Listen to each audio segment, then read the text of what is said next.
Call to order the March 2019 legislative session of the Media Borough Council. Please stand and join me in the salute to our flag.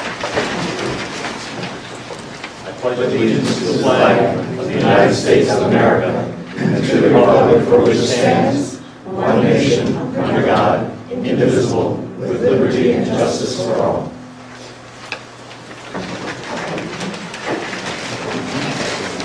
Thank you very much for joining us this evening. Welcome to you all and welcome to spring. Before we begin, I'd like to offer on behalf of all council the words of condolence to one of our members, Councilman Lisa Johnson, who unfortunately and suddenly lost a parent. Those of us who have lost parents know what a hole that leaves in our lives. Those of us who haven't lost our parents, please hold them close. Please, our condolences. All right, so let us begin. First of all, it is my duty to announce that before this meeting, we held executive session, and that was for a personal matter. We interviewed 3 fine candidates for the position of sergeant in our police force. I expect that sometime soon we'll make a decision, and we will announce it once we have made our decision. Let's first go to the approval of minutes, and then we're going to take something out of order because the mayor has a couple of proclamations to read, and I imagine that we have several folks here who would like to hear what he has to proclaim, and then get along with their evening lives. All right, so we have 2 sets of meeting minutes. One is from this past February 7th, the workshop meeting minutes. Do I hear a motion to approve those as submitted? So moved. Is there a second? There it is. Any discussion on the motion?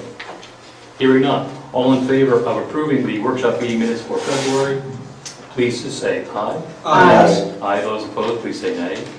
The motion passes unanimously. We also have the council meeting minutes from our last legislative session this past month. Do I hear a motion to approve those as submitted? So moved. Second. I'll take that as a second. Any discussion on the motion? Hearing none, all those in favor of approving the February 21, 2019 council meeting minutes, please say aye. Aye. Those opposed, please say nay. The motion passes. Okay, so rather than jump right into the public comment privilege of the floor, Mr. Mayor, the floor is yours. Okay. Okay, this proclamation is with pleasure that the 25th anniversary of the Media Theater is coming up in a week or so. Yes, it is, and we have our gala on March 30th to celebrate. Okay, well, then we just before you talk about that. All right, go ahead. Whereas since the curtain went up for My Fair Lady in 1994, the Media Theater has entertained, inspired, and enhanced the lives of audiences and members. Whereas in the past 25 years, great entertainment, including musicals such as Annie, Carousel, Les Miserables, have graced the stage, and whereas performers have included Emmy Award winner Wanda Sykes, Tony Award winner Ann Crum, America's Idol Justin Guarini, and the legendary Andrea McCarthy. And whereas artistic director and founder Jesse Klein has led Media Theater to many best of honors and the recognition of putting the theater on the National Arts map scene. Whereas the Media Theater will celebrate 25th anniversary and host a gala celebration on March 30th, 2019. And now, therefore, be it resolved, the Borough Media congratulates the Media Theater on its 25th anniversary.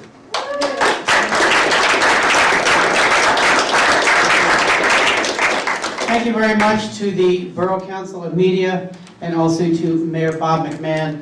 I work with 2 wonderful gentlemen at the Media Theater, Jesse Klein, the artistic director, and Patrick Ward, the executive director. We've been doing our thing for 25 years due to the support of the town, the people that live in the town, the Borough Council, and may I just say that this is one of the most helpful and friendly Borough Councils that we have ever dealt with, and we appreciate all that you do. Thank you, Brian, and everyone else. We really appreciate it. And we support all the businesses that support us. We try to do the best we can for the town and the vision of the town. Jesse Klein and Patrick Ward are 2 magnificent, hardworking people. They couldn't be here tonight because an understudy had to go on at the theater, and so therefore there was a lot happening. But they do appreciate this resolution and this acknowledgement, and we hope to see you all at the gala on March 30th to celebrate with us. Thank you very much. Thank you. Congratulations.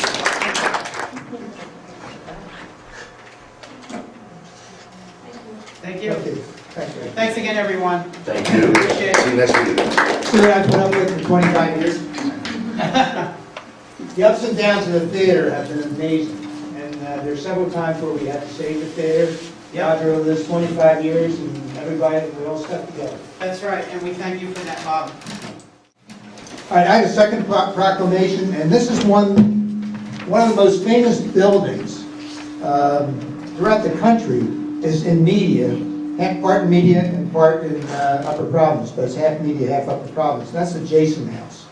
And I'm going to read this proclamation. It is the 100th anniversary of the Korean Congress being formed in Philadelphia and then later in media. So it says, whereas on March 1st, 1919, 33 core Korean independence activists signed the Korean Declaration of Independence from the Imperial Japan and the Korean capital of the city of Seoul. On that same day in Korea, there was a public reading of the declaration. The reading ignited nonviolent protests throughout the country. By the time the movement was suppressed by the Japanese, 12 months later, approximately 2 million Koreans had participated in more than 1,500 demonstrations. The struggle killed 7,000 people and wounded an additional 16,000 people. This massive public resistance came to be called the First March, the March 1st movement. And whereas the leader of the group was Dr. Philip Jason, who lived and worked in media from 1925 to 1951. Dr. Jason was the first Korean to earn citizenship and the first Korean medical doctor. And it doesn't say this here, but his office was on State Street, 300 block of State Street, which then became an Acme and now is something else.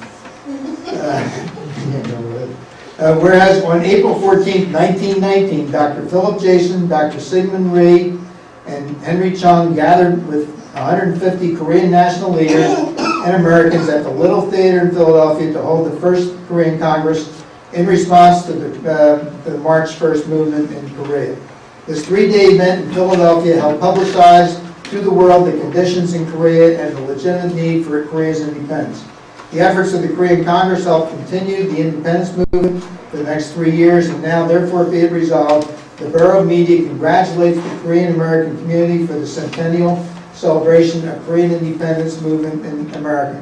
They're having a 3-day celebration in Philadelphia at the Little Theater. It'll be March to Independence Hall. It'll be a pretty big event. And today there are about 2 million Koreans that live in the United States. 80,000 live in the Philadelphia area, and they've come a long way. And how proud we are to have had Philip Jason. He has a statue, by the way, over in Rose Tree Park, aside from the building.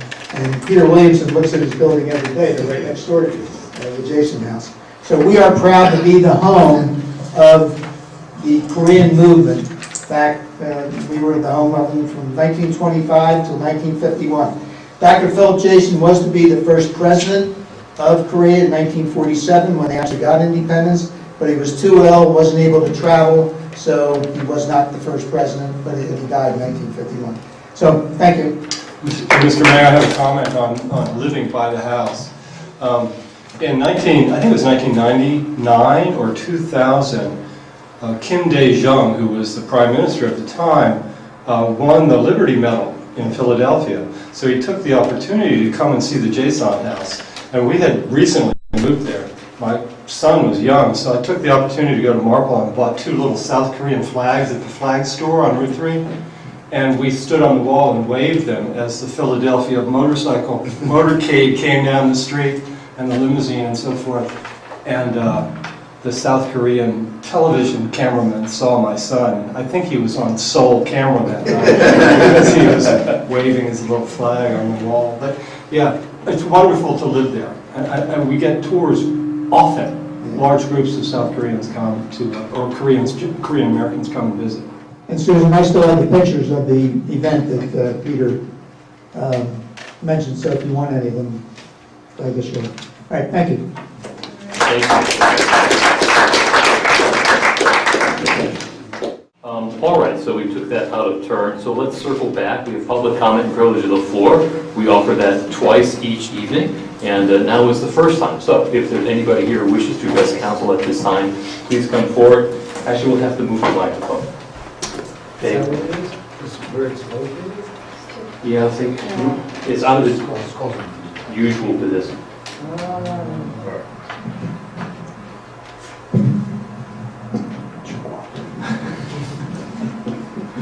All right, the road crew has done its work. Thank you. If there's anybody here who wishes to address council at this time, please come forward. Tell us your name, where you live, and what's on your mind.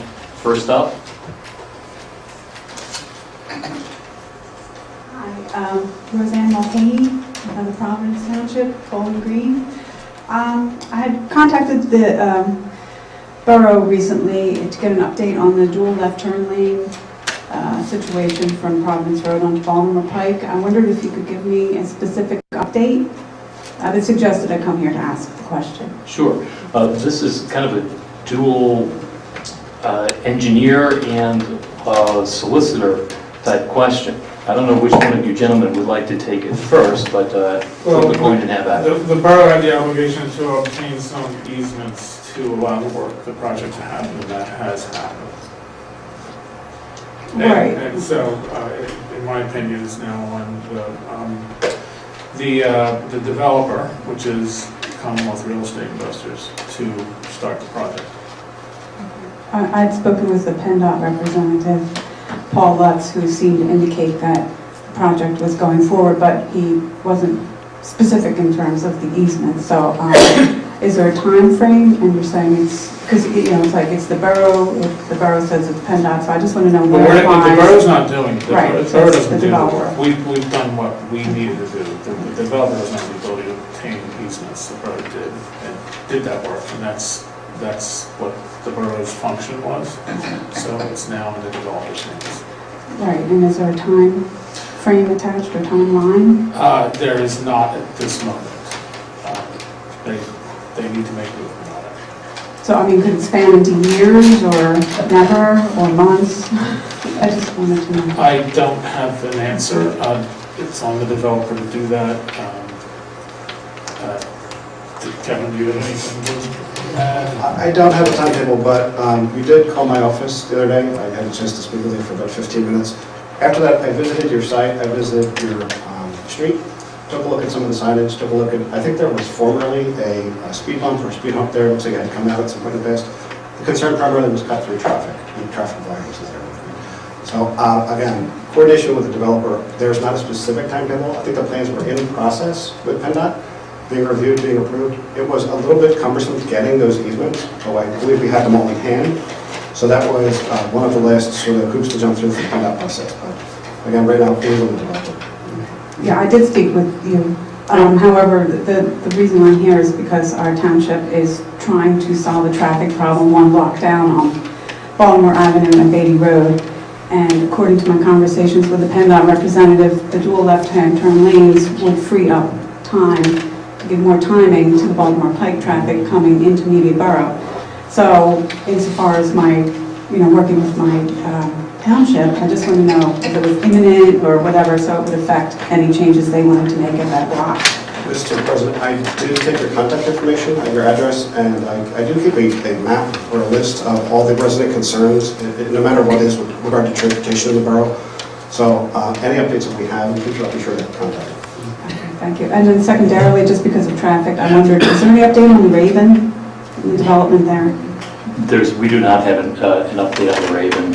There's been no application that has been made yet, so there's Well, nothing to update. there's been approved development plans, but the owner has not followed up on those plans submitted. Right, they got a variance, is that correct? I think. So they did, That was the last. and then they filed land development plans, and those were approved. Oh. And it's now in their court, and they have not done anything on with those approvals. Thank you very much for your time. You're welcome. All right, anybody else who wishes to address us at this time, please come forward. Good evening, President Hall, rest of the council. My name is Ryan Grace. I live on the Western, and my question tonight is about the 3rd Street Bridge. Specifically, I have some family that lives right up by Rose Tree Road, so the entire time that I've been a licensed driver, and I'm 34 years old, the entire time I've been a licensed driver, the 3rd Street Bridge has been closed, as we all know. And so that means that there is everyone in my generation, and we're really not even that young anymore, some people in my generation, the bridge has been closed literally forever. So I've looked at Judge Proud's order on this, and he requires, the court requires of the borough to make improvements necessary to reestablish the West 3rd Street Bridge roadway as an open thoroughfare for vehicular and pedestrian traffic. So my question is, who does the council have appointed? What individual is responsible for this project? Who is your point person to make these improvements as required by the order? So I think the question is, who is the point person of the point organization? That happens to be PennDOT. Well, no, I mean, given that Judge Proud's order has requirements of the borough, that the borough take action to make these improvements, does the borough, does your council have any individual who is assigned that task? Well, we have a design engineer, we have Schnabel Engineering, and they are the ones that are working with PennDOT and the Pennsylvania Department of Environmental Protection to design the dam. And that individual or that firm, you just said, I'm sorry, Schnabel, Schnabel. How long have they been in that position at that? Since the start of the project. A long time ago, 99 maybe? Okay, so before Judge Proud's order. Yes. Thank you. It's the question I had tonight, guys. Thank you. Curiosity. I'm just curious, how difficult is it for you to get in a meeting? Well, I mean, personally, it can be very difficult. Really? Yes. Okay. And especially as there's further development on the west, when you're coming in from the Granite Run side, it can be very difficult. And I just, fundamentally, I mean, as a point of ingress and egress to the borough, as we grow, it's very important to have more points of ingress and egress. That's debatable. All right, thank you, Mr. Grayson. Michael Straw, 499 West Jefferson Street, apartment 507. My first question is actually something that occurred back in January.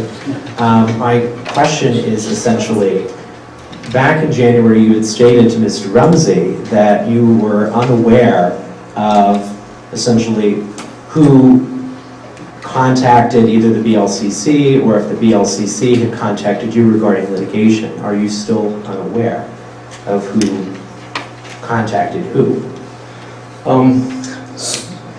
I know that, Bob, neither you nor I do, and let me just walk into my world. I'm a lawyer.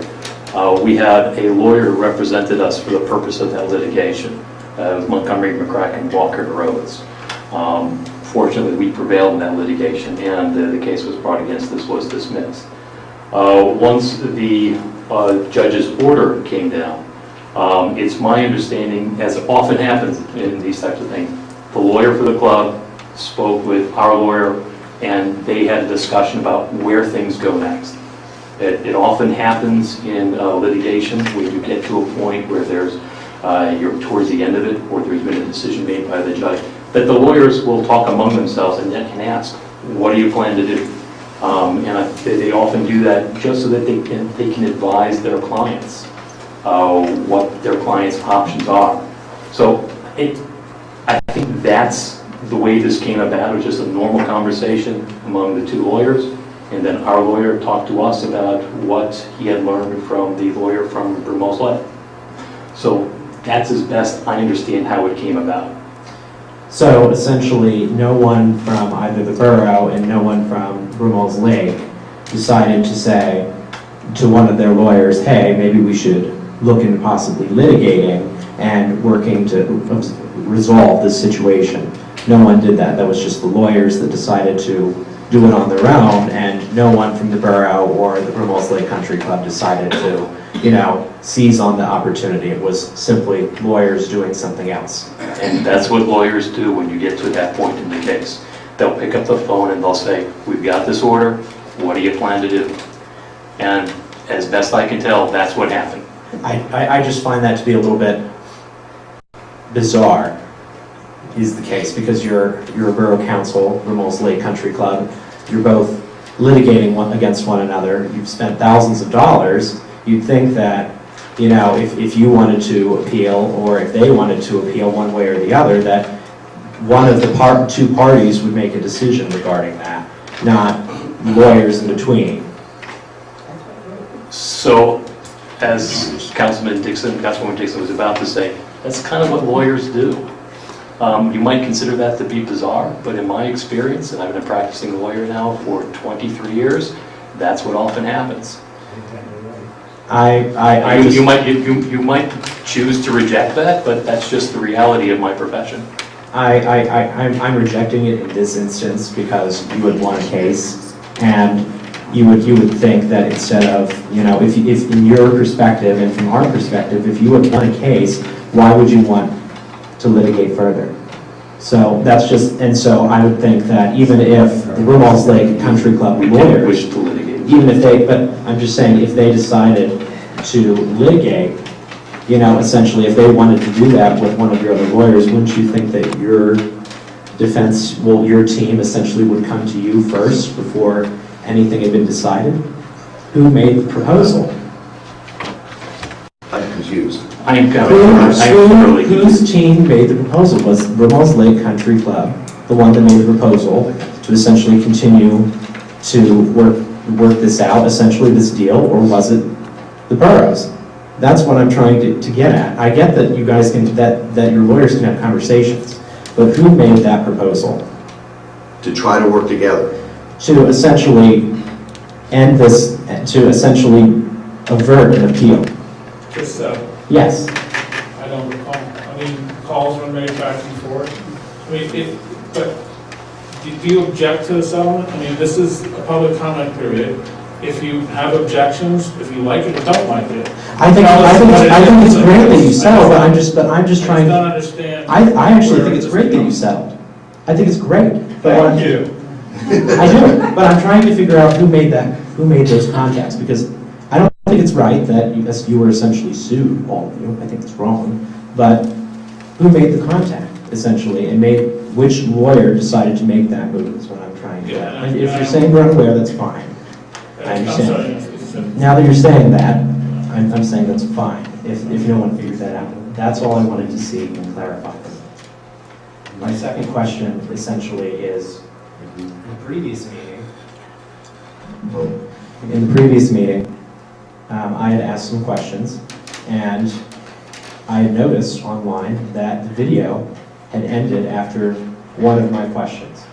What I want to get at essentially is what happened. Was that a technical issue? Was that something that, was there something else involved? Sure, I just want to know. I can handle that. I can answer that question. I've got Dave pointing his finger at me. Dave has been our videographer for a number of years now.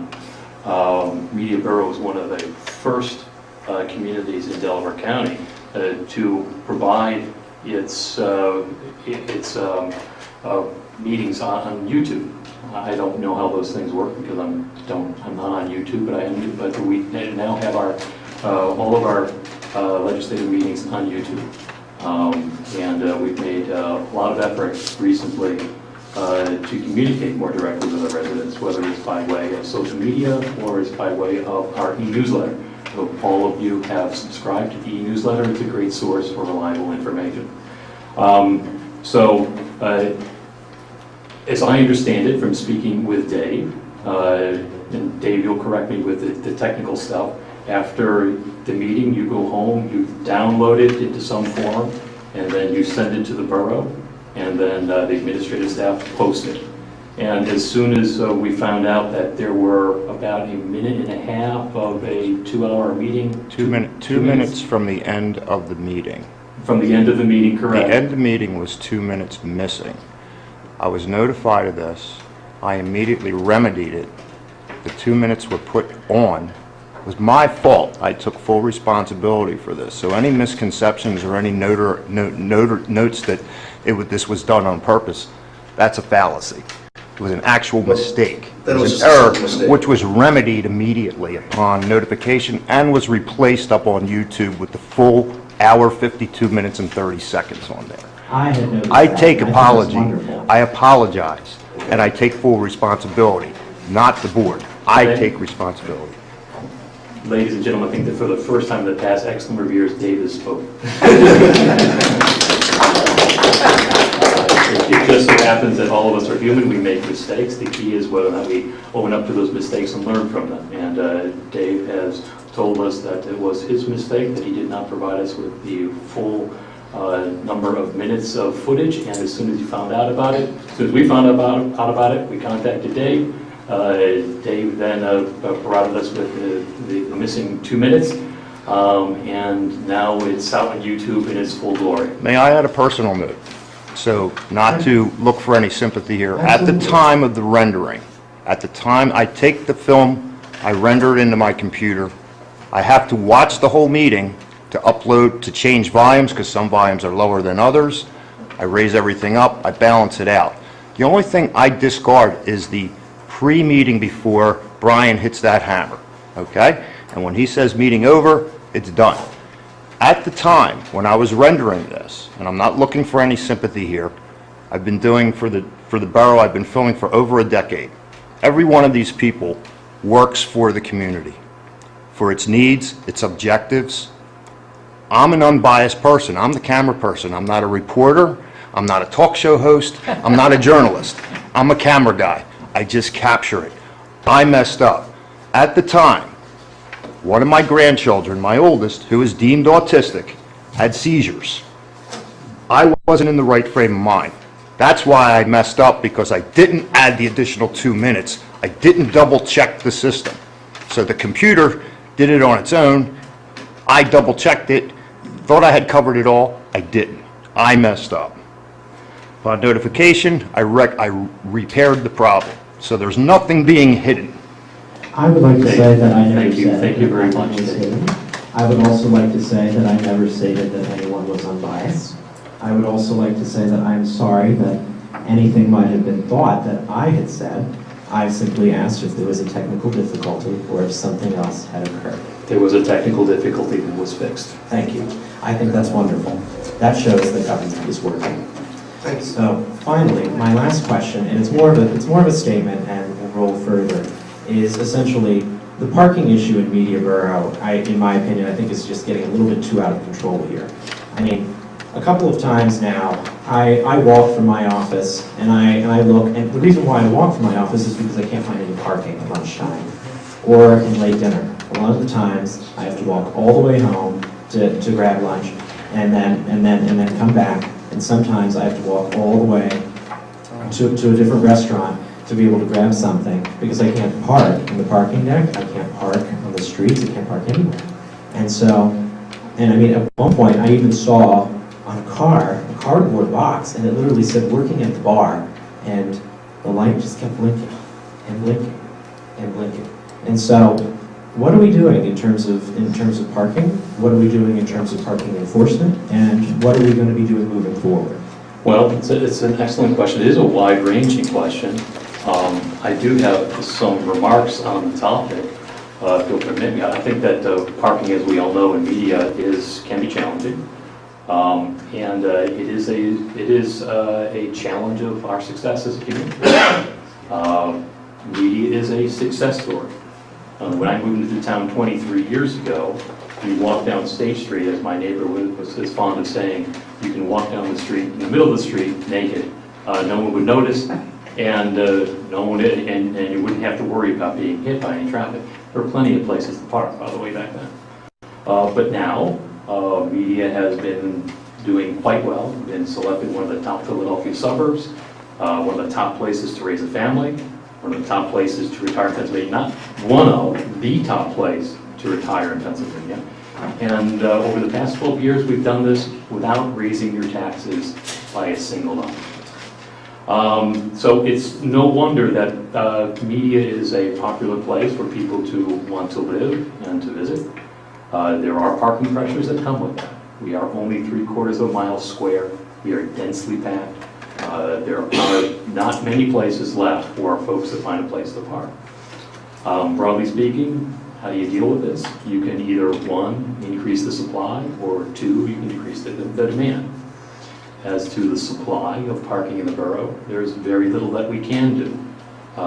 We do not have, there are no properties available in Media Borough that the borough owns that are available for more parking spaces. They're just built out. There's a possibility of an expansion in our Orange Street lot, but that is years away and would be very, very expensive. Roughly speaking, to build a parking garage there, about $4 to $6 million. That's an awful lot of money. Our annual budget is about $10 million. We have tasked our engineer to look into both traffic and parking, and you've been working on that for a number of months now. I don't expect that you have anything available now, but Mr. Manson, do you have any insights today about what it is that the borough might be able to do to work on the supply side of parking in the borough? Thank you, Mr. President. Yeah, so back in November, the Public Safety Committee kind of incorporated a subset committee, the Parking Committee.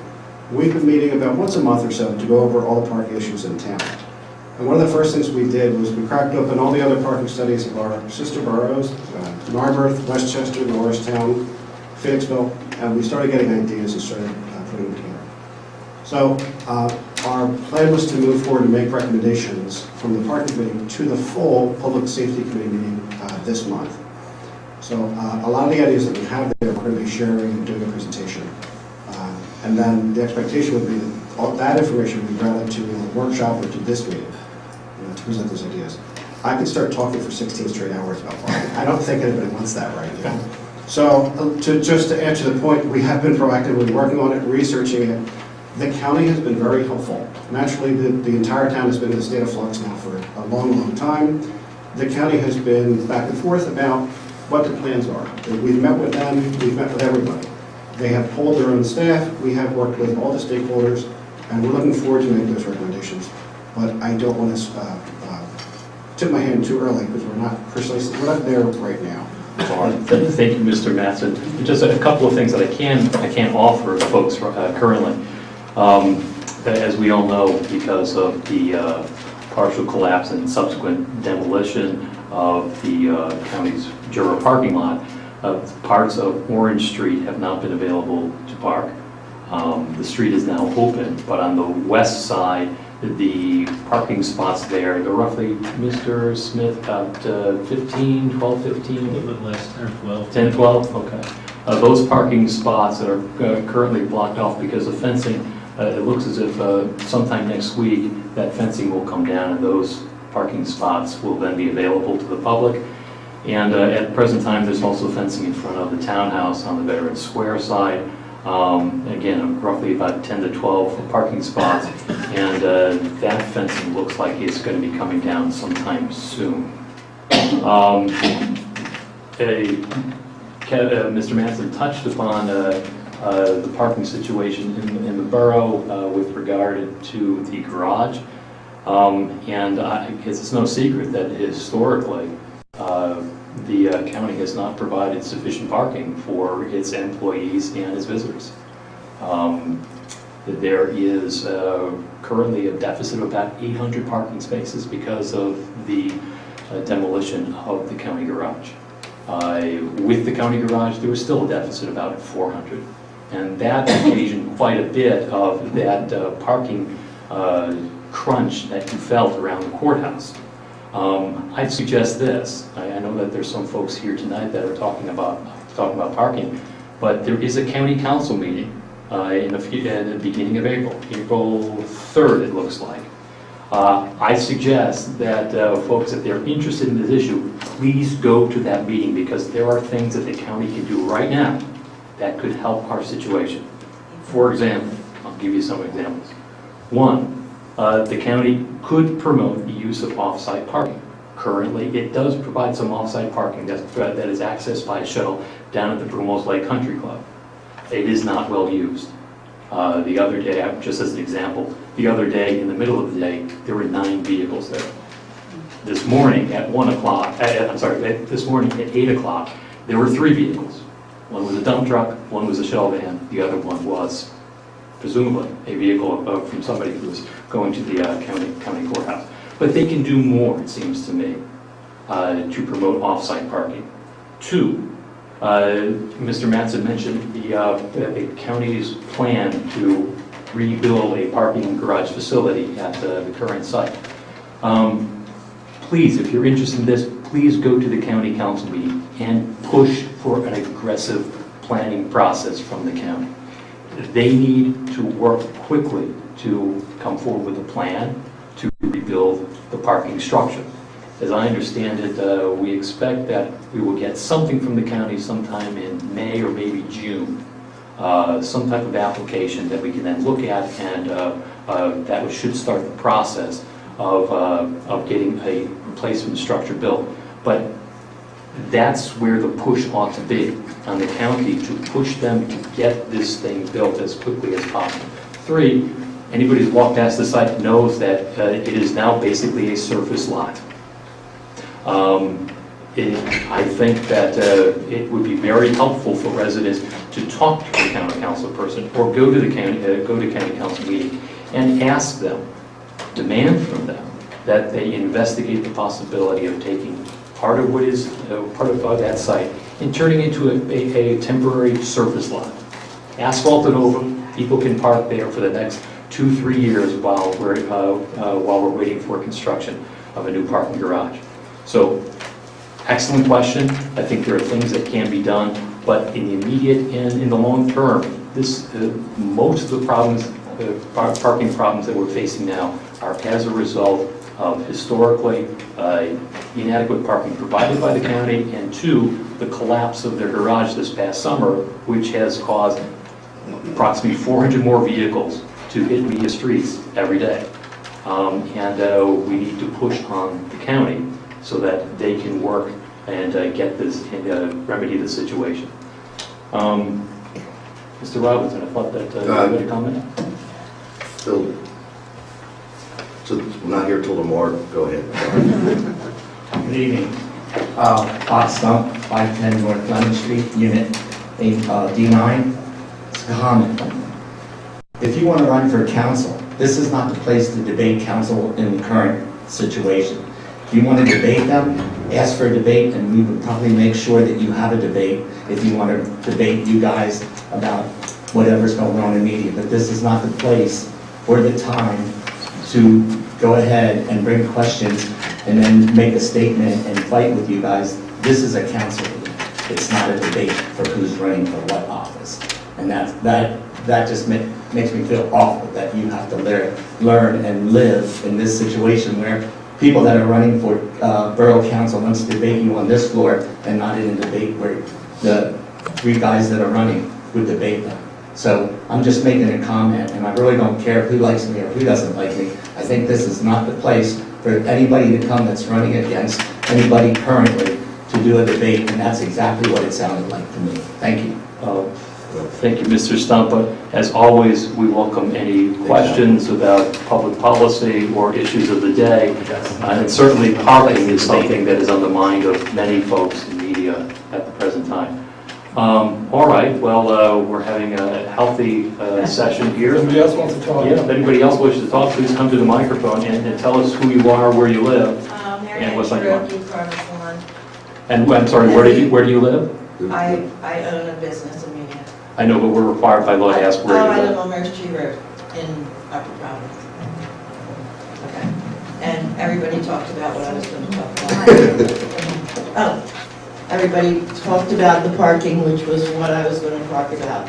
Our current issue is some people don't want to park in the Olive Street garage because of the wood holding up, like that wood, and then the sections that are cordoned off, and they're kind of scared that the thing is going to fall. Sure. I just wondered if that's going to be safe for the next 2 to 3 years until the other garage gets built. And I'm glad you talked about blacktopping that, because I thought they should blacktop that, because we could at least park some people there. I'm right next to the townhouse that has potential. You're right across the street from 400 it, yes. people. And I'm really worried that when that guy comes in there, all of his guests, because see, the old townhouse, it was pretty easy. They did that early dinner, so you knew that was busy, and Wells Fargo got that little guy to move them. And then I would go in the bar, and there was a lot of locals coming from the courthouse. But this is going to be young people. This is going to be a beer garden. It's going to be an outdoor venue, which is kind of like Wednesday nights all year round. This is going to be outdoor on the end. And I'm just really worried because we've already lost clients because they'll say, as much as we like you, we can't deal with this 20 minutes of driving around. You know, I think the best thing we could do is just close on Wednesday nights, but when they come in, every night's going to be Wednesday night for us. And it's scary. I'm up for a lease renewal. I don't want to renew my lease. I am worried about that Olive Street. Like, is that inspected yearly or? Mr. Mattson, if you will, we addressed this last month, but certainly this is something that I think I wasn't bears. here last I know, it's certainly something that we should be talking about again tonight, it seems to me. Thank you, Mr. President. Again, the borough retained the services of a specialty fund called Structure Care. They're in Westchester earlier this year. Their technicians were in the field in February a number of times to evaluate the garage. Their opinion of it at the moment is that it's safe for operation, safe to continue operation. They have provided a draft report for recommended areas of improvement, some areas of restoration, some areas of repair. We will be meeting with them next Tuesday to evaluate their draft report and then again hope to turn it into a final report to put into an implementation plan for the restoration. So my mother-in-law uses that garage. I would not allow her to use that garage if I thought for a minute that it was unsafe. We didn't know that the other one was going to have a wall fall. But we did. Grace of God, it didn't fall and hurt anybody. Actually, with the other garage, there had been partial collapses before. Oh. With our garage, there was no such thing. In Okay. fact, we have invested a considerable amount of money into our garage to make sure that we can extend the life of it and make sure that it is safe. So right now, when you see those wood supports, there are some who suggested that they were actually supporting the roof, which is clearly not so, because they could not. They were put in place because there was some concern with non-structural concrete tracking, and those posts are there to help prevent debris. And that's why we don't wish to have people parked there, because no one wants to come to their car and find that there are tiny bits of concrete on their car. So that's why it's there, but otherwise the parking garage is perfectly safe to use, and we have committed ourselves to routine monitoring and repair of the garage. That's why we have contracted with Structure Care, because it's a 30-year-old garage, 28 years old. It needs some care. It's an outdoor garage. It does need some care, and that's what we've committed to do. Okay, I went around to all the businesses because I wanted them to come here, because I am really nervous about when the townhouse opens, what the impact is going to have on us, on the businesses. And I hate to say this to you, but I got yelled at, I got laughed at, I got told I was spitting in the wind, I was wasting my time, that nothing was going to happen. And I said, well, there's strength in numbers, but I spent all day Tuesday, all morning down one lane, and all afternoon up the other lane. And as I can see, nobody came. And I know that you're saying it's going to take 2 to 3 years for them to plan, to start to build that thing. When I hear that, I think 2 to 3 years just to get the thing started. I mean, I'm glad you're going to blacktop it. But It's not ours. We can't I blacktop talked it. to somebody from county council, and she's a client, so I can't say her name.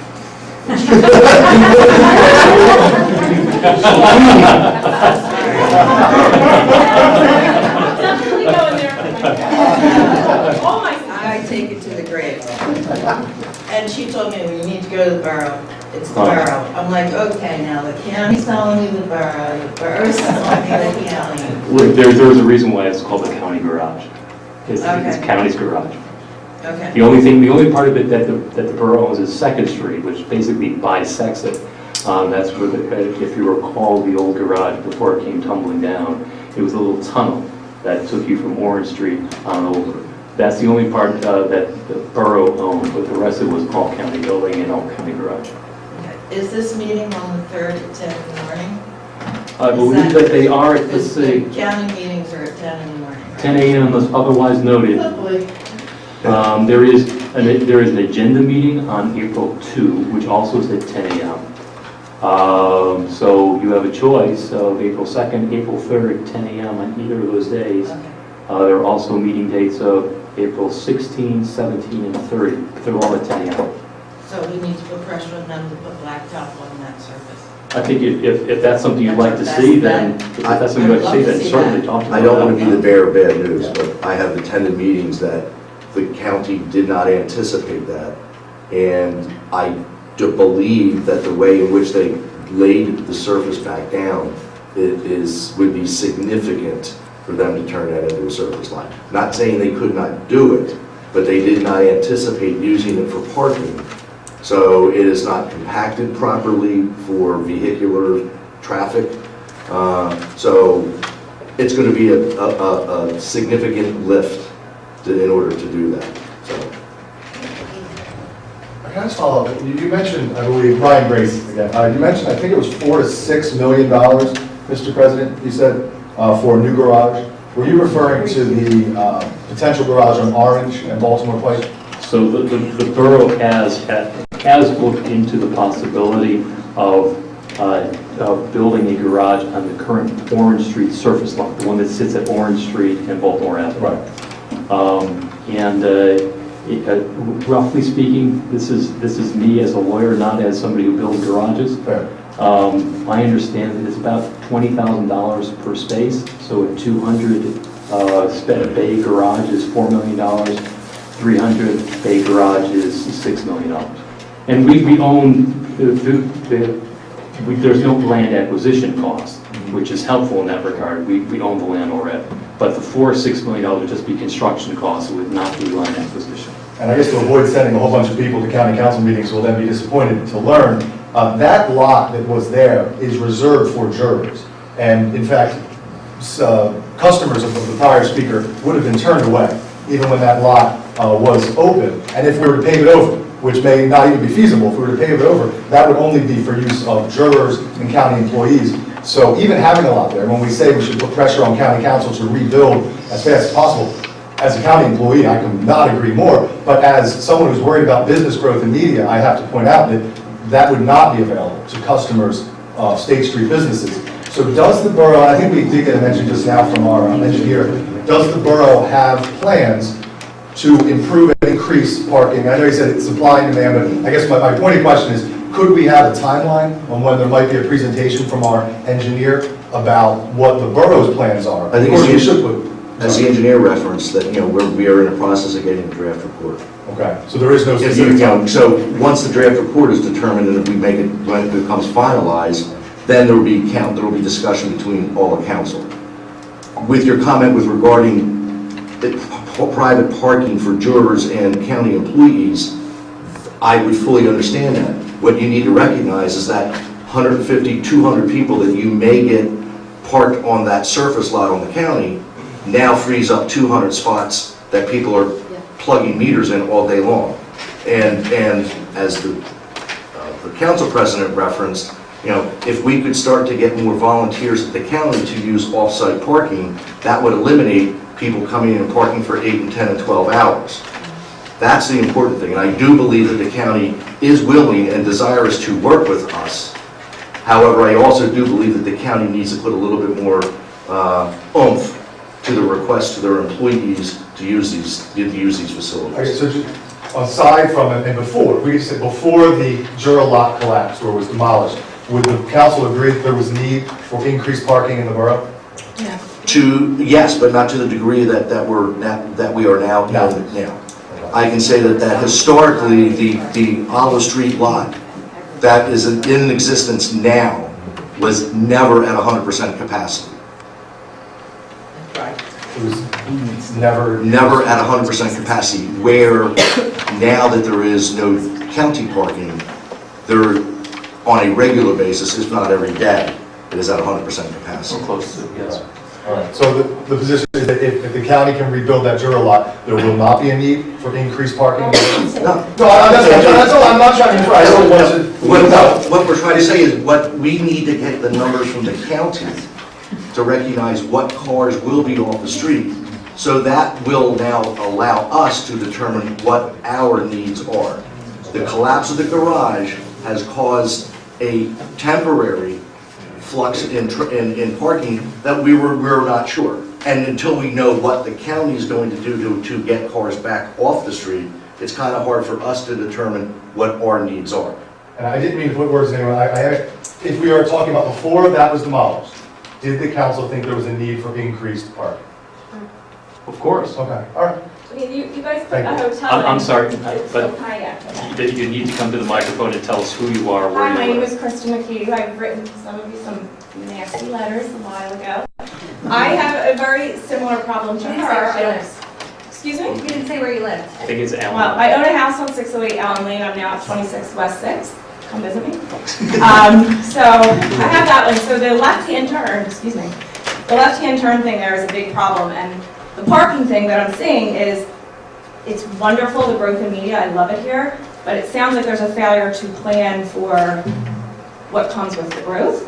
So you have a hotel, you have West End Flats, a ton of new things. I think that a parking plan should be a part of that and should be available. I'm not sure that there are any parking problems associated either with the hotel or with West End Flats. With there actually media is- growth in general, so. There is a parking plan. Oh, where is that It available? was done in 2000, it was done in 2009. It's on the media, Okay. it's on the Media Borough website. Do And you the perhaps think that might be something council should invest in redoing Mr. President? instead of? Sure, Mr. Mattson. One of the key things, again, I don't want to go too much into this because we have a presentation we're making from Parking Committee to Public Safety to the council. We wanted to get a picture of the whole town. We really did. So there's isolated areas that are kind of neutral with parking. West End Flats, West End Walk, they kind of have their own parking. The hotel can provide us. There are areas in town don't have any parking. There are many uses along State Street. There's no parking lots for some of these uses. So one of the things that council had asked me, they said, Kevin, what's the deficit? You don't get hard numbers as far as the uses, the generation, and they vary from the morning to the afternoon to the Santa Parade. So what we have been working on is really getting a tight picture. And then throw into that mix the issue with the county, trying to get a solid handle on a borough-wide parking issue so that we can make solid recommendations about what is the best idea. If we were to build a new structure, how big should it be? If we were to invest in some other type of technology, what would that look like? Where are there areas where we can make improvements? So we're looking at hotspots throughout town, but we're really looking at the entire borough. Right. I think though, so my point here is though, we residents are here to voice concerns, and each time I've heard it, that's county council's problem, that's PennDOT's problem. So I want to know, is council planning for us, for their part, and what are you doing to advocate for us? And if I may. And my experience is, let's build a hotel and see what happens, because there was planning and then you get screwed afterwards. I understand what you're saying loud and clear. I understand what you're saying loud and clear. Again, the borough has ordinances, and we compel applicants to meet those ordinances as faithfully as possible. There are a number of legacy uses in town. Some of the restaurants have no parking. So what do? So they're kind of forced into those little areas. One of the things I wanted to react to was the different levels of government have different jurisdictional authority. The county is responsible for itself. I understand. But there are no secrets, or there's been a wonderful, I've been very delighted to see a sharing of information. We met with the county's engineers, we met with the county's technicians, we met with their consultants. So there's a free flow of information about. Which is great. It's wonderful. Okay. There's not territoriality when it comes to that. There is, when people are asking questions here, and every answer is, you gotta go to county council. Assuming, first of all, that no one's going to county council, I'm very active in my government.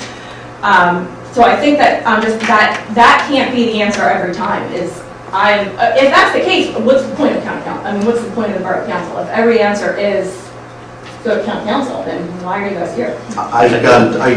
I'm over here. I got to disagree. I mean, I don't think that we were saying everything goes to county council. I mean, I think one of the issues There that... were no suggestions that came from any of the expressed issues about parking that we're saying, we as county council are going to do this for you. A parking plan from 2009. We're borough council, not county council. Excuse me. But no, I made a mistake. No, Sorry, that's we and okay. Dave. That's what I'm trying to say is that, no, that's what I'm trying to say is that we are in that process. I mean, and as. But that would have been a better answer when someone is expressing concern rather than you need to go to a county council meeting, because people are here right now. Respectfully, Ms. McKee, we have recommendations.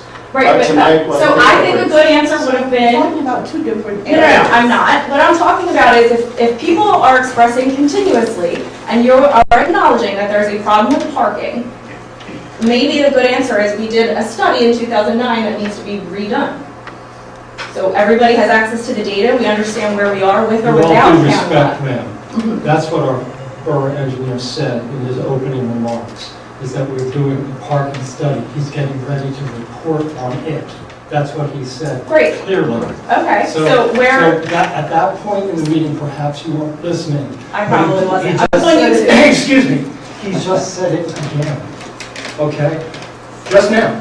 Okay. So, But when somebody Well, brings but you ma'am, a ma'am, concern, we're- why would you not say that back instead of saying, we're here to argue with you? ma'am, I'm saying that we did say that, but perhaps you didn't hear it the first or second time. But we did say it, and we are working on it. I enjoy the condescending tone, it's fantastic. But I did not hear that. I'm glad that I can watch it on YouTube later. I am on YouTube, Brian, I will show you how to use it. But, sorry about that. So I did not hear that, that's great. Will that be public and we'll have access to that, or? All of our meetings, with the exception of those that are mandated to be held in executive session. You talking about the We're parking not study? talking about the parking study. Parking So- study is probably, the current one is on Great. the website Awesome. someplace. Right, been so on every my video. concern is not, if there is a parking study, I'm glad there's one being done, but when someone expresses a concern, bring that up instead of saying you should have listened to me. I mean, are you guys really listening? It's pretty boring. I'm only doing that's the thing. Every question, someone brought up the left lane issue, which is kind of close to my heart, because have you driven over there by the hotel? It's bad. It's unsafe, it's bad, there's a million cars back and forth, so whether that has to do with parking. I feel like there's a failure of plan for these big projects and things that happen after. So when someone complains about parking, that it's an overarching issue throughout the borough, I don't think the answer should be from council, regardless of who's asking the question. Go talk to council. Basically, it seems like we wash our hands of it. So. You made your point, thank you very much. I can only echo what I've already heard from two of my fellow council persons and from Mr. Masson, our engineer. We did mention that we are in the process of working on our parking plan. We expect that there are going to be recommendations shortly because we are aware that there are traffic problems in Media Cove. It's inevitable. We're 3/4 of a mile square and more people want to be here. It's really hard to fit everybody in there without there being some jostling. We have been working on it. I'm sorry that you didn't hear what our engineer has said. You've had yours? You're Yeah. missing the point. But I don't think that I'm missing I the think you point. are. Did you hear it? Because I think I if you certainly heard did. it twice, that would have been your answer rather than go to council. And I've had the same experience dealing with you when I was struggling with the hotel. While other people were very helpful. For us. Do we have anybody else who wishes to address council at this time? I have one more question. Is there anybody other than Mr. Straw who wishes to address council? Because we should take people in turn. We've been at this for a little bit over an hour. Is there anybody who has not yet addressed council who wishes to address council? Please come to the microphone. Tell us who you are, where you live, and what's on your mind. Hi, I'm Jessica Thane. I'm 400 North Olive Street, come in peace. I do have an issue with parking. It has nothing to do with the garage or anything. Being a resident so close to State Street, and my residence is on the corner of Olive Street and 4th Street, which the Media Friends School is right there. I have 2 children in Media Elementary School, and I'm well aware of how many days off our school has, which is a lot. Obviously not an issue to address here. I'm very, very friendly with all the crossing guards. We love them dearly. We give them Christmas gifts, end of school year gifts. It seems to me, and I could be wrong, it seems to me that there are no other parking meter people working on the streets of Media when the school is closed. It is pretty common to me that only the crossing guards, and I think it's wonderful that they kind of cross-reference as a crossing guard and as a media employee to do the parking meters and stuff. I think that's a great way to save money. But as a resident, it affects my street very, very much so when no one is going around ticketing cars, because on days when Media Elementary is closed, my street is not only so congested with the traffic from Media Friends School, which we love, but there are lots of people that know that the meter maids are, is that politically correct to say meter maid? Parking enforcement. I'm sorry, I don't want to insult anybody. It's what I always said. I'm Parking sorry. enforcement's fine. So the days that the parking authority is not out when our school is closed, the people that live very close to State Street are having trouble getting in and out of their street because many people are taking advantage of that. And I'm not going to say that I wasn't one of them before I had kids, but yes, I'm sorry. Our parking enforcement do cross as parking, or excuse me, as crossing guards as well. Yeah. When the school's closed, they're still employed and are out doing Okay, parking the enforcement. only thing that I'm bringing to attention is that I don't, because I've seen plenty of times, I've seen plenty of times people getting tickets. I come home from lunch or from work and people are angry outside my house and they got tickets. And the days that the school is closed, it seems like my street is just very, very congested because I don't think that maybe there's enough parking authority out there. Same staff works Okay. the I same was hours. just wondering if there was any other staff that is going out there on the days that the crossing guards are not required to work. Just as a state, I mean, for me, with small children on my street that are learning to ride bikes and learning to play hopscotch and stuff, you know, when we have very, very congested streets, it's hard for parents to relax a little bit on the streets when there's such street congestion. So I just wanted to make sure that there were the same amount of authority out there on days that Media Elementary is not in session to ticket cars, because it's a safety issue for my children, and kind of a pain in the ass. So again, I come in peace. That's the only thing I want to bring up about parking. I'm just looking for a little bit less street congestion on the days that Media Elementary is closed. Oh, they're there. So thank you very much for your You're time. I welcome. appreciate it. You're welcome. Is anybody else who has any attention? Yes.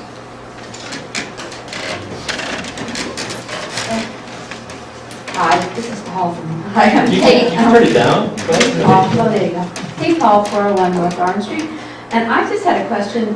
Back in the fall, you guys had a meeting on the Tuesday. What are those Tuesday meetings? CDC, The what? Community Development. Yeah, and I did, wasn't that when you met with Delaware, when the county came and they talked about the plan and that what their thoughts were? Can we do another one of those again? Because I got to tell you, the 10 o'clock morning thing, for those of us that work, is not going to work. But the 4 o'clock is a little bit easier to schedule in. And I thought that was, I know we can get a ton of information, but at least it's a way for the residents to turn around, and maybe the people who work and stuff. But I thought that was helpful, just to have them see what our issues are, and it kind of connects us all together, like you said, was a good way to work. But Kate, was this the public meeting that was over a year ago? no, there was one there, but there was one that happened after The clubs. the class. Oh, okay, right, right. And they kind of said, okay, well, this is, and that was when we were already first seeing that they had set up for Rose Tree and that it really wasn't working. And you guys were saying maybe you could do more incentives and all that. And there was a lot of different ideas thrown around just for temporary. But it just would kind of be a unified way for the borough to say, hey, let's work with the county and the residents and everybody together. Because the 10 o'clock, it's really hard for me, I know Well, they that. will be coming back. They will be coming back. But is that going to be like, you know, when? Because that would be. We don't really- either May or June. That's the estimate that we've been given. So it We won't don't until publish then. the agendas Yes, for we committee do. meetings, do we? Yeah. Do we, the agendas for committee meetings, we do? Yes, we do. Okay, so Just follow the keep an eye on website. that? Yeah, keep an eye on it. All right, cool. But we're really, you know, the ball's in the county's court till when No, they I- come back with a formal plan, so. Right, and I totally get that. It's just hard for me to go to their meetings at Yeah, 10 in right. the morning. So if maybe you could you ask for them to sometimes do it in an evening for us? You're a resident of the county is just like you and me, so I don't know, it just would be nice if it came across from you guys too. So, thanks. I'll bring it up. Thank you, Kate. Anybody else who hasn't addressed council yet that wishes to do so? Yes, please.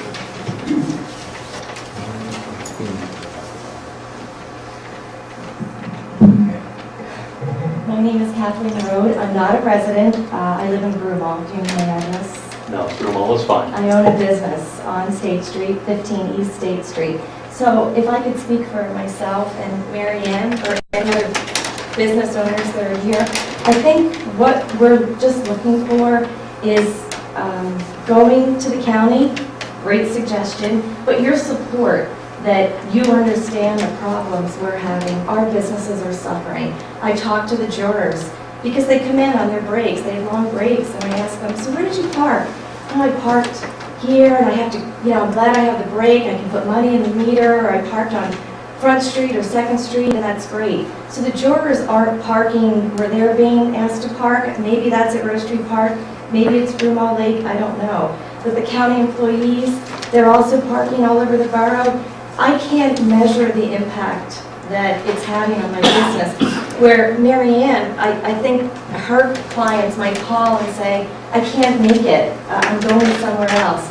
My clients won't call me and say, I was going to come in and spend $100, but I'm not going to. They just don't come in because they can't park. I'm lucky, I have a parking spot behind my store. I have 2 parking spots, but that's new, I didn't last year. I didn't until December of this year. So I understood how hard it was to park. And in January, I started realizing, oh my God, I can park, but my customers can't. Last year I would drive around, my store opens at 10. I would drive around from 10, 10:15, 10:30. My God, I haven't opened my store yet because I can't park. If I can't park, my customers can't park. So I just want to know that, I know you hear it, how can you not? But I want to know that you... I want to ask you a question.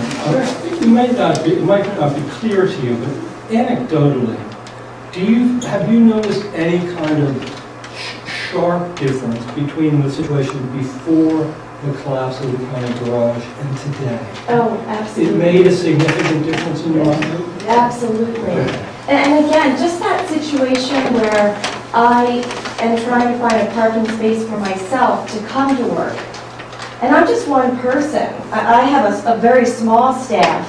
But if I had a law firm, that might be a better example.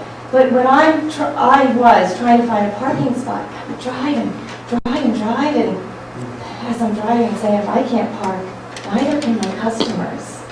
So therefore, it just led me to think, what's changing about my business? Certainly the numbers. And Zubair, you can attest to how I've told you the decline in my business, and I can't put my finger on it. Am I going to blame it on parking? That would be unfair.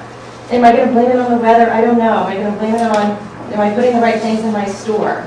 But I can tell you, I have felt the difference. Okay. And I talk to every one of my customers. I'm in my store every day. But I do make it a point to talk to them about parking and listen to them, and it's making a difference. Thank you. And my friends that live here in media. And, well, you hear it, you don't need to hear it again from me, but I think just knowing that maybe you're going to the county on our behalf, they're maybe more likely to listen to you than somebody that can hardly reach the mic here. So, thank you. I'm going to be attending a county conference actually this weekend for my real job. And I at least be attending this references 2 members of county council attend. I will seek them out, take off my work hat and put on my borough hat and see if, at least explain to them, what we're hearing from our business people. I'm glad that you do come in. I'm glad that that you've recognized that this is something that we are working on. But part of it also is what can we do to work with the county a little bit more.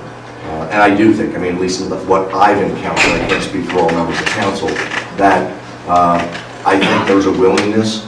I think we just have to push a little bit harder with the county. But I think they will understand. I think after tonight and some of the testimony from the businesses will help a lot. So hopefully, next month's meeting we'll have some more information. We encourage you to go to the MBA and your executive director and your liaison and express these things so that we have a channel of hearing it. I do. That's I what appreciate said it. next to him. Thank you very, very much. It's not just been Paul and his efforts to speak with folks on the county level, but our code enforcement officer has been in regular contact and has attended the meetings with the county construction firms and the county itself, just to keep tabs on what's going and encourage them in certain ways to start freeing up some parking spaces as the construction proceeded, and also to help advocate towards a fairly aggressive approach to the rebuild of the garage. We're anxiously awaiting to see what the county is going to propose in May or June. That'll help us really understand what they're going to do to address their current deficit and help us understand what the true situation is for the borough as a whole.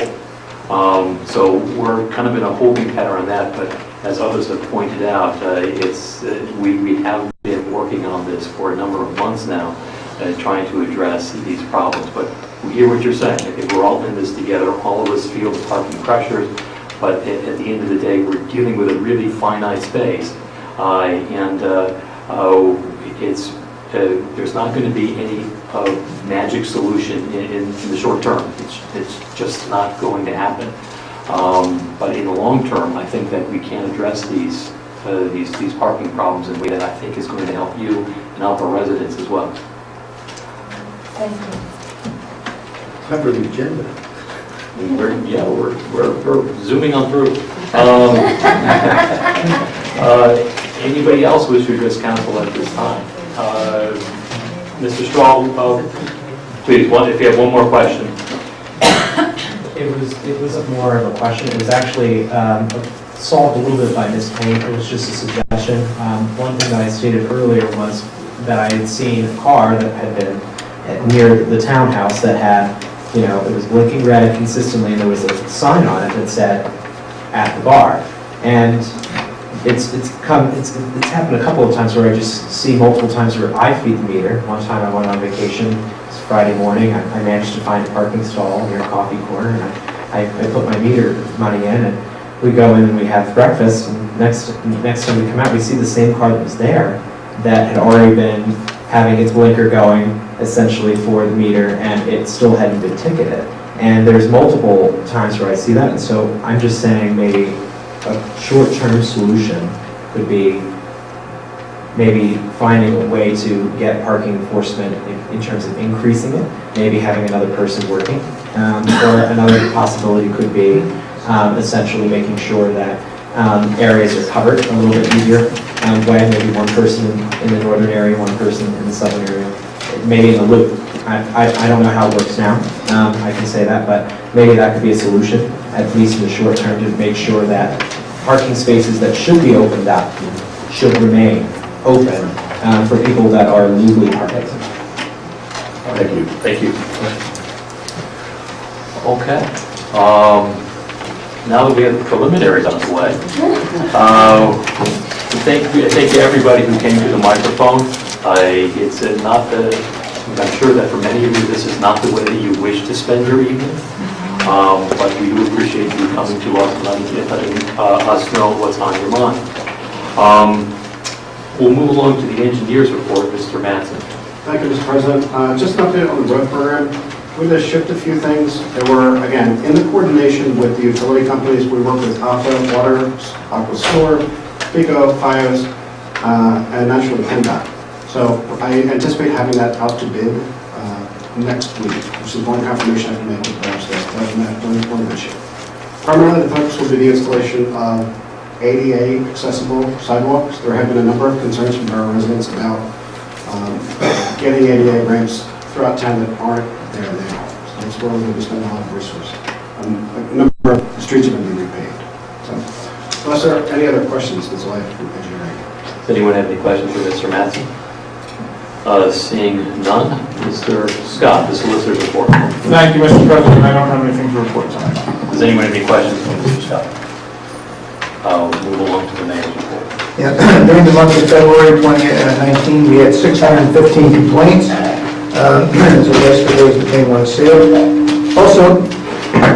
Also included are copies of 2 emails, the first pertaining to a workman's comp claim, and another an update to the mayor made. From Officer Young detailing her role in the investigation of an individual arrested for sexual assault of a minor, which occurred outside of the borough. I want to comment on Officer Young, Nikki Young. She's involved in a lot of these cases, whether it's in the borough or outside. She is one of the best. That's why everybody goes to her when someone has a problem. And most of the time they're younger people. And over the last years, I don't know how many cases she's gotten within the borough, and we know we've had problems here. but again, right outside the borough too. So I just wanted to commend her tonight in public for what she does in that area.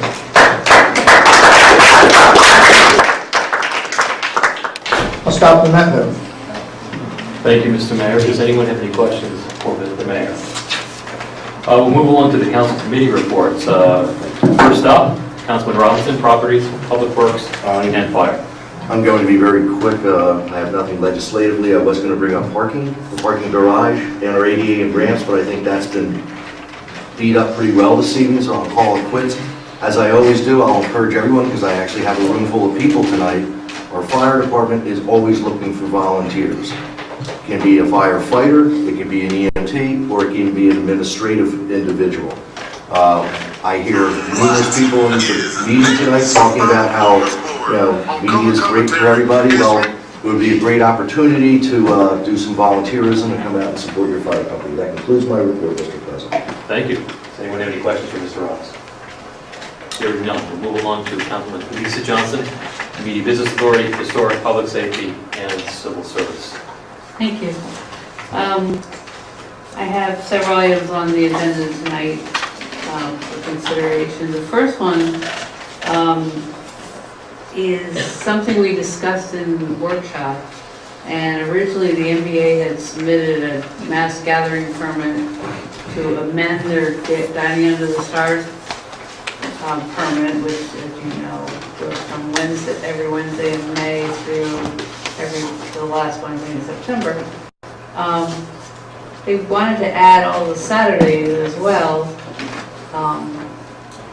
but when we talked about it as a council, we decided we wanted to manage it a little bit differently and do basically what we did last year, which what I'm talking about is the borough has to write a letter to the Pennsylvania LCB for the restaurants who serve alcohol to have permission to serve alcohol outside. And the letter is written by our code enforcement director, Jim Jeffrey. He did this last year. And what we say in here is that council agrees to allow the MBA to do their Dining on the Stars activities. And then we add one more sentence that says, in addition, the Media Borough Council consents to an additional use and occupy the same said streets, which is Baker and State Street on Olive, we're Dining on the Stars is. And the same streets on Saturdays, starting the first Saturday in May and each ensuing Saturday until the last Saturday in September. But that's only to get administratively their permission to serve alcohol outside. The council doesn't want to have Dining on the Stars too, which is every Wednesday and every Saturday. That's not the intent, and the NBA doesn't want that either. They just want to be able to use Saturdays as almost like bad weather, rain date almost, because the restaurants count on this Dining on the Stars to start bringing money, and if the weather's lousy, they don't make as much. So we want to use Saturdays as a backup day, if you will. So what we want to do as council is have the NBA submit an individual mass gathering permit for those particular Saturdays that may become a rainy day. So my motion is to instruct Jim Jeffrey, our code enforcement director, to submit a letter, same as last year, to the Pennsylvania LCP to request these special event permits that are required. All right, the motion's been made. Is there a second on the motion? Second. Is there any discussion on the motion? Just looking for clarity, that this isn't any additional days. We're not granting them every Saturday. This is if, in fact, they run into several rain dates that we may then give an option of a Saturday night here. It's not even that. We're not giving permission to do anything on Saturday. That'll be a different mass gathering permit that has to be submitted. I just think it's very important. Young lady in the audience right there, I think also has had a heart attack when she talked about Wednesdays and Saturdays. When the eyes rolled back in her head, it was like, uh-oh. No, So what are you doing to me? No, a promise. One Saturday last year, That's right. Last year, I So we had think two. one or two. Yeah, Two. What did we have two? We average about 2 a year, I would say. Yes, I mean, if there's 1 or 2 rainouts, I think they can live with 1 or 2 rainouts. If it ends up being, as we've had last year, the year before, where there was numerous, then we might play with it. But I'm not a fan of the Saturday nights, and I fully understand, even the Wednesday evenings. I've been encouraging us to try to do a little bit more with the retail businesses. Well, you stole my thunder. But, We'll stop right now, go thunder. okay. The amended mass gathering permit that was submitted by the NBA for these Saturdays does specifically say retailers will also be participating on Saturday. So they're making a concerted effort to bring the retailers out to become part of the Dining Under the Stars activity. That's good, Councilwoman Robinson, but Johnson, I think Councilwoman Robinson's point was that it should be a regular feature of the event, not just the Saturdays. Okay. All right, well, we have a motion that has been seconded with the understanding that I think Councilman Robinson has helped to clarify. I'll call the motion. All those who approve submission of such a letter to the PLCP for special events permits for the Dining Under the Stars, please say aye. Yes. Aye. Those opposed, please say nay. The motion passes unanimously. Thank you. Brian, I'm sorry, request 2-minute break. All right, well, I understand that we have a technical issue that needs to be addressed, so we will be back in within 5 minutes.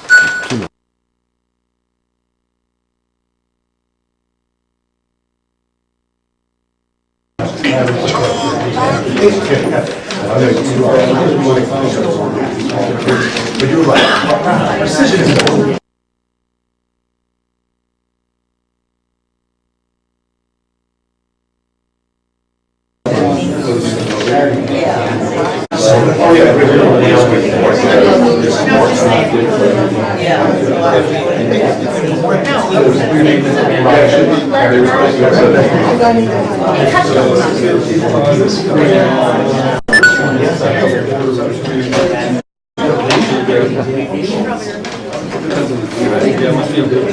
Yeah, they held up. All right, folks, we're ready to continue.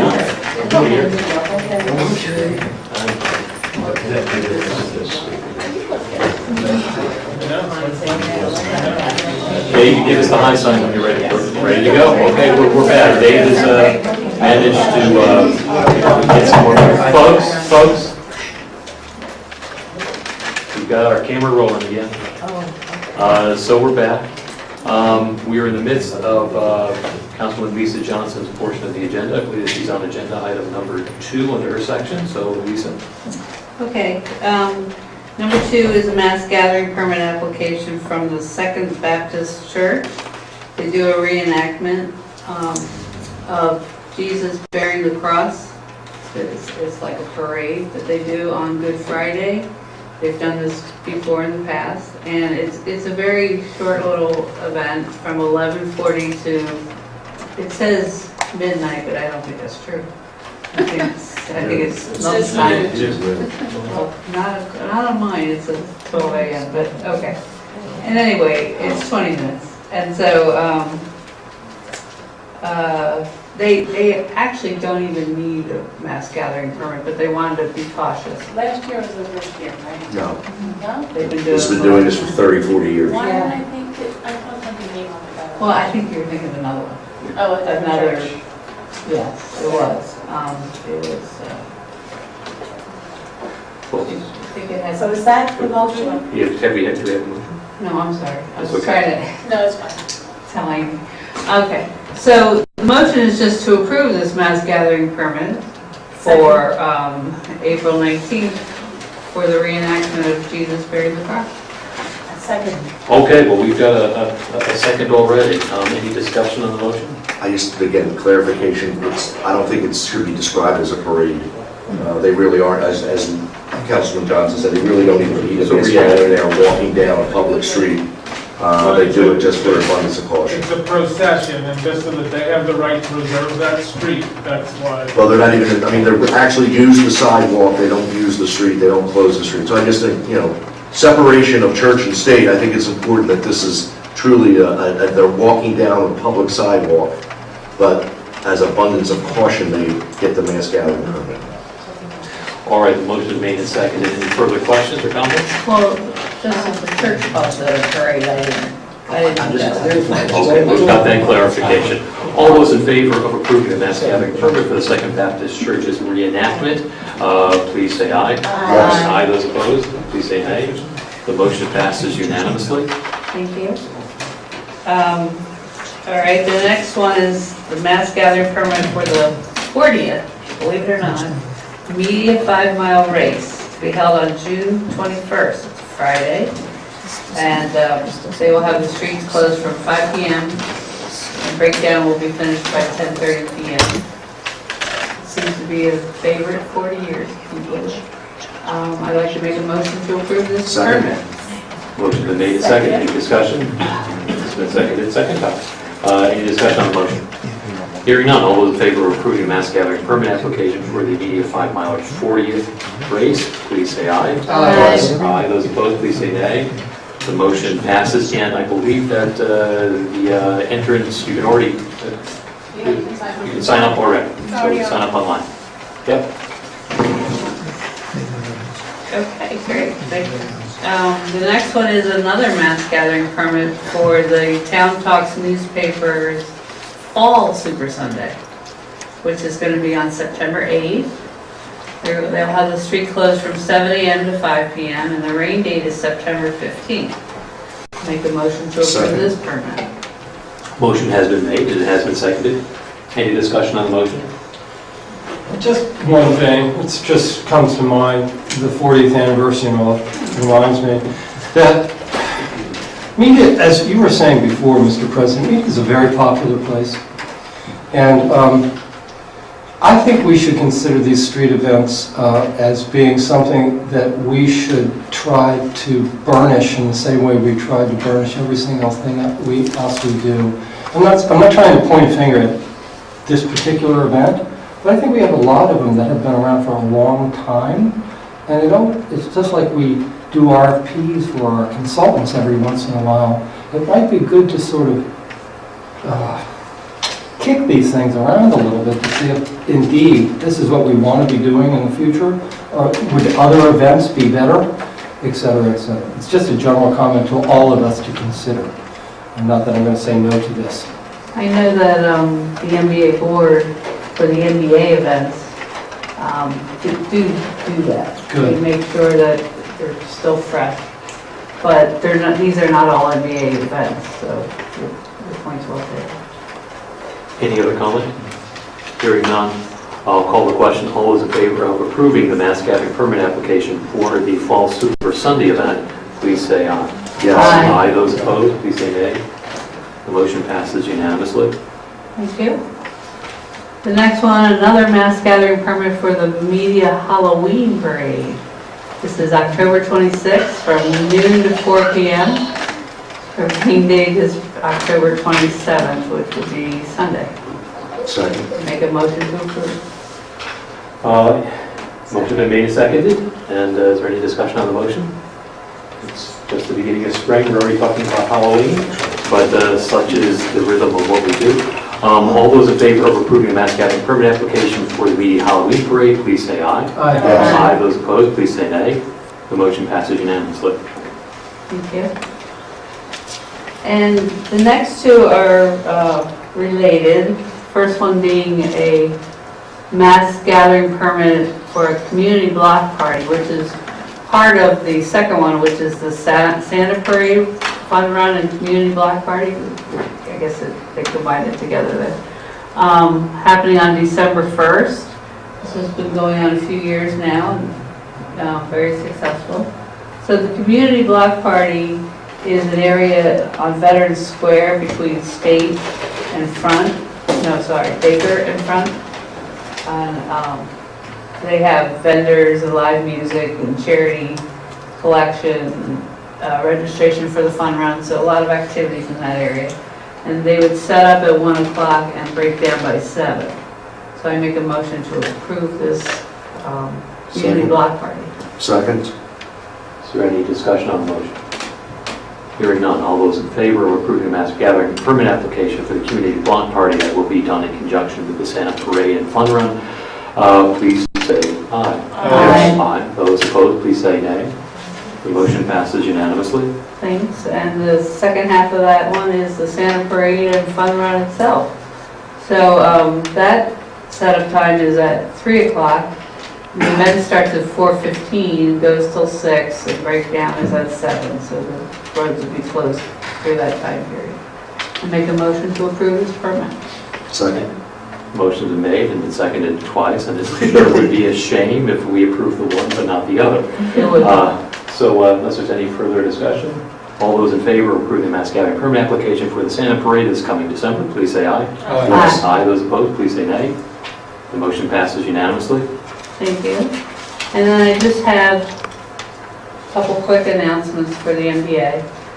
This is a calendar that they publish every month. It's a kind of a rolling calendar as old events come off of it, new events come onto it.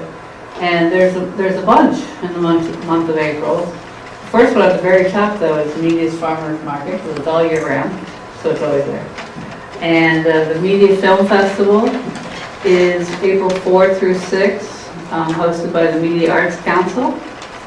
Media Restaurant Week has 18 restaurants participating this year. It's from April 7th to April 12th.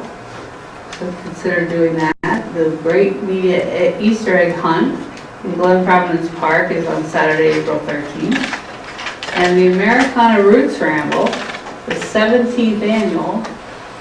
You see this big poster, there's 22 venues. So it should be lots of fun, and highly recommend this to everybody to attend. And the last item is Spring Super Sunday. We just approved the Fall Super Sunday, but there's a Spring Super Sunday on April 14th, rain date April 28th. So lots to do in media. That's all I have. All right, thank you. Any questions for Councilman Lisa Johnson? Hearing none, we'll move on to Fair Trade, Farmers Market, Shade Tree, and the Environmental Advisory Council. Councilman Amy Johnson. Thank you. I have 2 legislative items on my agenda here. We'll start with the appointment of Ian Pyro to the EAC for the unexpired term of Maggie Dunn ending 12/31/19. Ian is a perfect replacement to Maggie as he brings knowledge and expertise in stormwater management. Thanks for your patience and waiting. So I'd like to make that in the form of a motion. Second. There is a second on the motion. Any discussion on the motion? No good deed goes unpunished. All those in favor of appointing Ian Pirro to the EAC for the unexpired term that expires, for an unexpired term that expires at the end of this year, please say aye. Aye. Those opposed, please say nay. The motion passes. Congratulations. Thanks, Ian. Welcome. Next on the agenda is an EAC initiative. I think folks have heard me talk about the compost pilot program. We are nearing the end of pilot 1, which ends in May. Council approved a pilot 2, which will begin starting in June and then running for another year. This will enable us to not only gather more participants, which was not a hard thing to do. We filled up, we've hit 220 participants, households, within a matter of weeks, and there is now actually a waiting list for folks who want to be a part of this program in the future. So I'm asking council tonight to authorize the advertisement of bids for the pilot food composting program. So this will be for pilot year 2. Second. Motion's been made and it has been seconded. Is there any discussion concerning the motion? Maybe part of this is because we're expanding the project. Yes. I mean, last year was 100, and now we've had 220. Yes. So because that exceeded the requirements, we have to It's go. exceeded above 20,000. Yep. Just so the residents and homeowners. Yeah, thanks. All right, any other comments? Hearing none, all those in favor of authorizing the advertisement of bids for the second-year pilot food composting program, please say aye. Aye. Those opposed, please say nay. The motion passes unanimously. Thank you. And just one announcement, the farmer's market, as folks know, has had a successful winter season. It's nearing the end of the winter season. Its last market, there's actually two more. There'll be one March 31st on a Sunday from 10 to noon. And then there'll be one more because of the Easter holiday. There won't be two in the month of April. So there'll be one April 14th. And then the market will begin its every week season starting on May 5th. The time will be 10 to 2. The market sits on Edgemont Street between State and Front. And the committee has a wonderful lineup of old and new vendors. So it's found to be a really successful and abundant season. So just a quick announcement on that. Come visit the market. That concludes my report, Mr. President. Thank you. Are there any questions for Vice President Amy Johnson? Hearing none, we'll move on to my portion of the agenda, which should be brief. I've got one action item.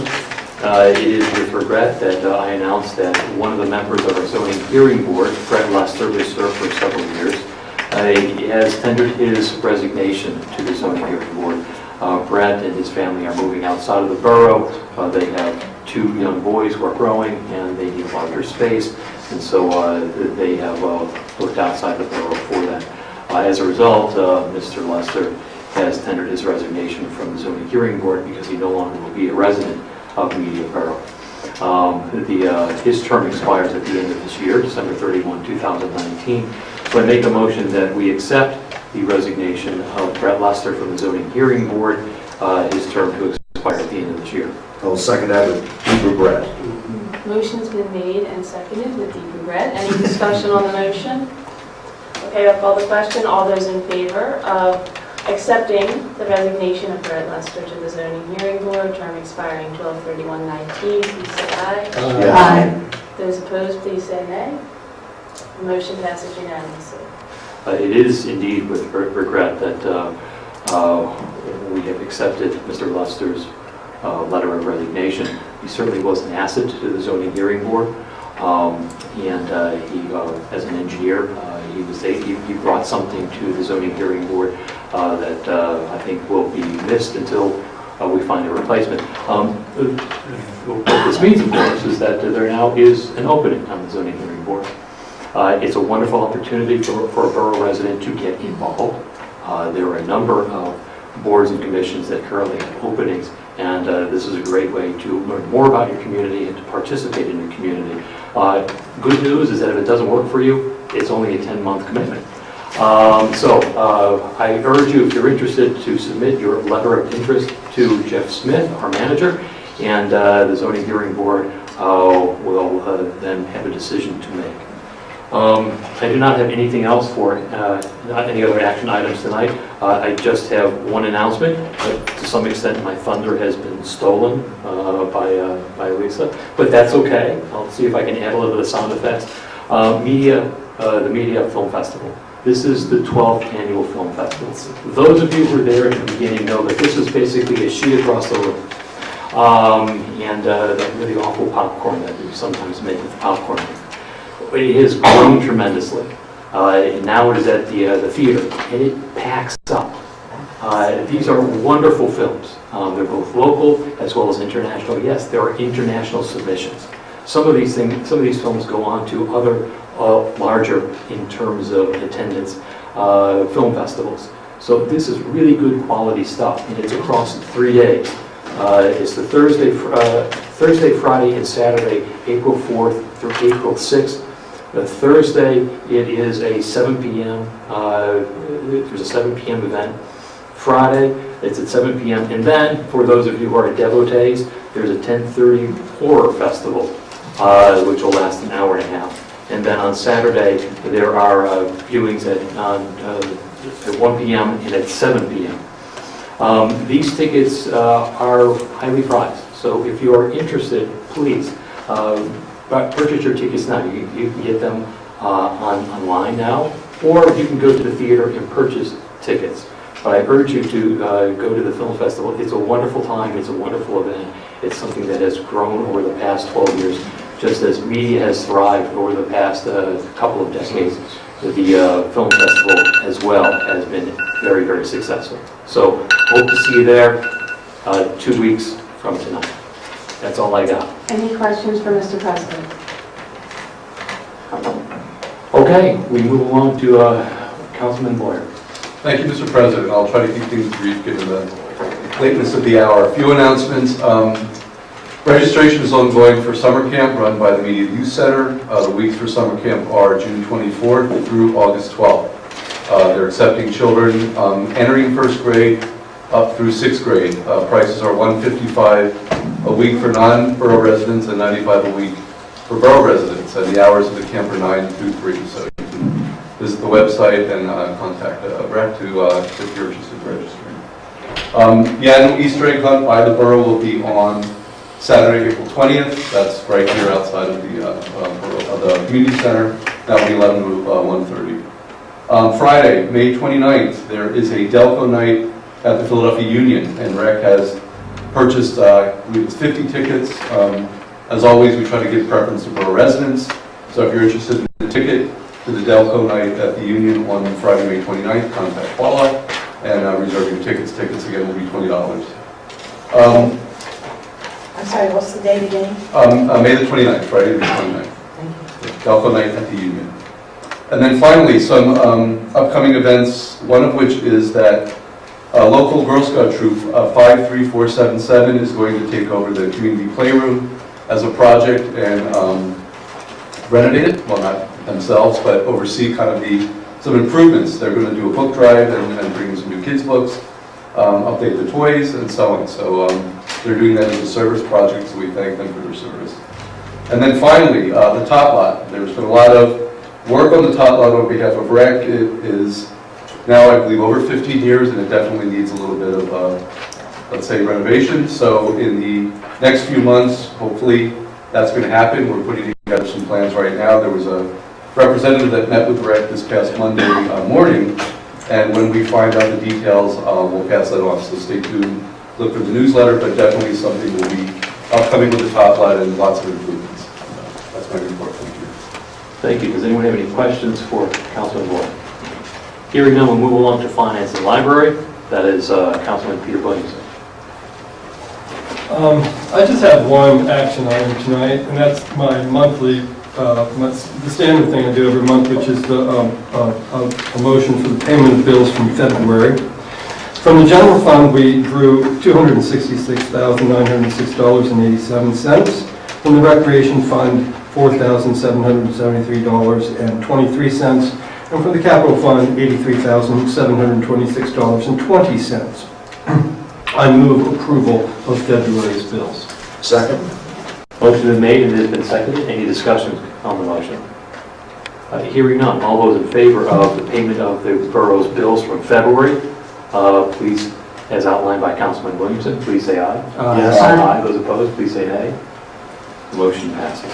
Thank you. The only other thing I mentioned is we're early in the budget year, so we don't really have any great budget trends to remark on. So thankfully, it's kind of a dull beginning. It's beginning as it usually does. We get some upfront rental payments, which helps us with our cash flow in the beginning of the year. And then we depend on the regular revenues that come in month to month. And our earned income taxes, which are our single largest revenue source, have been coming in at a good rate. So we're above our rate of revenue and behind in our expenses as of the first 2 months of the year. So we're doing fine. And that's all. That concludes my report. Does anyone have any questions for Councilman Williamson? I have a question, Peter. Oh, okay. Yeah, I know, the darn draft. Has the amount of the 2018 surplus been identified yet? We talked about that in the Finance Committee, Mr. Manager, and I think we're at around 150 is the surplus this year. Okay, good. Yeah. All right, we'll move along then to Personnel, Public Relations, and Historical Archives. That's Councilman Sarah Dixon. Yes, that's me. It is, certainly. Absolutely. Still. I'm still having a difficult time adjusting to this time change. However, little bit of business for tonight. Personnel Committee would like to make a motion on hiring part-time code enforcement administrative assistant. Emily Miller has got a wonderful background. She's even been part of our, as a volunteer, for the Media Borough Planning Commission. And so I'm moving that we accept her as, I have to say it from here, part-time code enforcement administrative assistant. Second. Second. Motion's been made and it has been seconded. Is there any discussion on the motion? I've known Emily for a long time, Paul has too. I think Paul was the liaison to the planning commission when I served on it with Emily many, many years ago. She's a very fine individual, cares very much about the borough and our community, so I think she'll do a great job. Wonderful. Would you all in favor? Yes, I will. So, all those in favor of hiring Emily Miller as a part-time code enforcement administrative assistant, please say aye. Aye. Yes. Aye. Those opposed, please say nay. That motion passes unanimously. Okay, and so the other day, we have already talked about media theater and what's going on, but they took the front page and like 3 pages inside of the Daily Times on Monday, and that's just another bit of positive press that media's been getting. That's good. And Adam is working hard on coming up with a nice game that will probably take place in October for the archives. Oh, great. Yeah, so it's going to be fun. And that's my report. Fabulous. Anything Evan does, I look forward to. Okay. Any questions for Councilman Dixon at this time? Hearing none. We'll then move on to the second leg of public comment and privilege of the floor. If there's anybody who wishes to address council, please come to the microphone, tell us who you are, where you live, and what's on your mind. All right, the 5-second rule is in place, and 5 seconds have expired. So, do I have a motion to adjourn? No need for a second. All those in favor, please say aye. Aye. Those opposed, please say nay.